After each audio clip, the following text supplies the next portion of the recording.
Welcome to We Explain Things Quickly, where we help you make sense of things in under 10 minutes. Forget everything you think you know. Forget the taste of your favorite food, the feeling of the sun on your skin, the very air you breathe. Now, ask yourself a question that's been nagging at you like a splinter in your mind. What is the Matrix? With that one question, the Wachowskis didn't just create a film in 1999, they unleashed a cultural phenomenon, a philosophical bombshell wrapped in black leather and gravity-defying kung fu. The Matrix is more than a movie. It's a digital ghost story, a modern-day myth, and a thunderous wake-up call that challenges the very nature of your reality. Our story begins in the drab, fluorescent-lit world of 1999, a world tinged with a sickly green hue. Here we meet Thomas Anderson, Keanu Reeves, a man living two lives. By day, he's a corporate drone building soul-crushing software for a monolith of a company. By night, he is Neo, a legendary computer hacker who haunts the internet's dark corners, driven by a gnawing feeling that something is fundamentally wrong with the world. He's searching for an answer, and for the one man who might have it, a mysterious figure known only as Morpheus. One day, his search bites back. A cryptic message appears on his computer screen. "Wake up, Neo." This is followed by a surreal encounter with a team of impossibly agile operatives led by the formidable Trinity. She is a living legend in the hacker underground, a whisper in the code, and she brings Neo a warning and an invitation. The invitation leads him to a derelict hotel room and a fateful meeting with the man himself, Morpheus.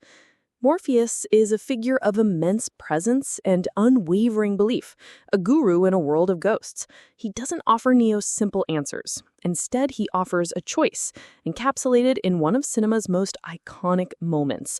In one hand, he holds a blue pill. Take it, and the story ends. Neo will wake up in his bed and believe whatever he wants to believe. In the other hand, a red pill. Take it, and he stays in Wonderland, and Morpheus will show him how deep the rabbit hole goes. It's a choice between comfortable illusion and a potentially terrifying truth. Neo, having felt the splinter in his mind his entire life, makes the only choice he can. He takes the red pill. And the world unravels. The sterile apartment dissolves into a nightmare of liquid metal and screaming machinery. Neo awakens, naked, pale, and submerged in a pod of pink goo, his body connected by thick cables to a vast, towering structure filled with millions of other human pods, stretching as far as the eye can see. This is the truth. This is the desert of the real. Morpheus explains the horrifying reality. It isn't 1999. It's closer to 2199. Early in the 21st century, humanity created artificial intelligence. The AI grew, and a war broke out between man and machine. In a desperate act, humanity scorched the sky, blocking the sun to cut off the machine's primary power source. But the machines adapted. They found a new, abundant energy source: humans. Humanity is now grown, not born, serving as living batteries, their bioelectric energy powering a vast machine empire. And the Matrix is a prison for your mind, a shared neural interactive simulation of the world as it was in 1999, a dream world pumped into the brains of the sleeping human race to keep them docile, controlled, and completely unaware that their bodies are being used for fuel.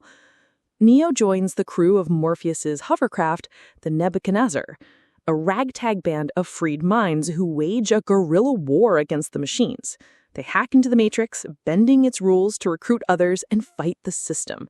But the system has its guardians. They are the agents, sentient programs with an almost limitless control over the simulation. They're lightning fast, brutally strong, and can possess the body of any person still hardwired into the system. Leading them is Agent Smith, a program who has developed a chilling, nihilistic personality and a deep, seething hatred for humanity, viewing it as a virus. He is the Matrix's immune system, and Neo is the infection.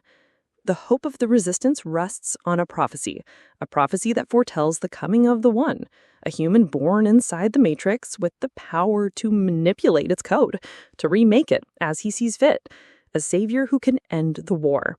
Morpheus believes with every fiber of his being that Neo is the One. Neo, however, is not so sure. His journey is one of radical self-discovery. He's plugged into training programs where decades of knowledge, from martial arts to helicopter piloting, are downloaded directly into his brain. He spars with Morpheus in a digital dojo, learning the film's central, liberating thesis. The rules of the Matrix, like gravity, are not laws of physics. They are programmable constraints. And if your mind is free enough, you can bend them, or even break them.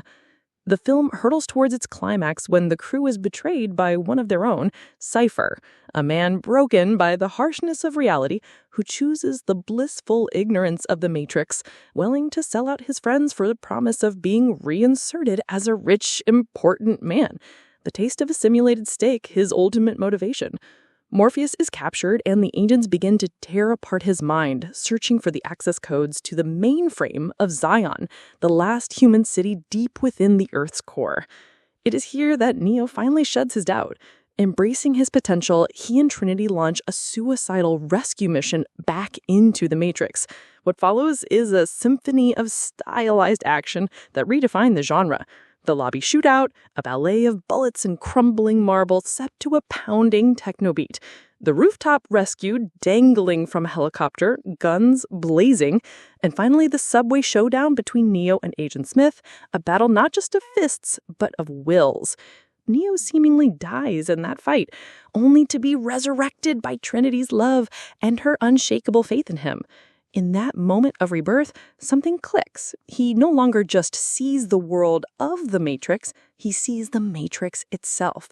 The world dissolves into a cascade of glowing green code. The agents are no longer threats. They are lines of programming he can rewrite.